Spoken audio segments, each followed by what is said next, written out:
kimki tongda va shomda 3 marta ixlos va 2 muavvazatayn, ya'ni falaq va nosni o'qisa, Alloh taolo balo qazodan hamda qiyinchiliklardan omonda saqlaydi deb Imom Termiziy rivoyatida Rasululloh marhamat qilyaptilar.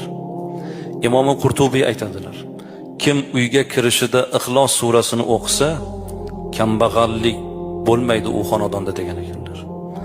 Ixlos surasi o'qilgan xonadonda kambag'allik bo'lmaydi dedilar. Ibn Najjor aytadilar: kim safarga chiqish oldidan 11 karra Ixlos surasini o'qisa, Alloh u safardan qaytib kelguniga qadar uning uyini muhofaza qiladi deb bu zot marhamat qiladilar. Yotadigan mahal, ya'ni uyqusidan oldin Fotiha va Ixlos surasini o'qigan odam o'limdan boshqa hamma ziyondan omonda bo'ladi deb Ibn Abdul Bir marhamat qiladilar. Azizlar, Qur'oni Karim butkul fazilat. Qur'oni Karim butkul nur, qalbimizni munavvar qilguvchi oyatlar.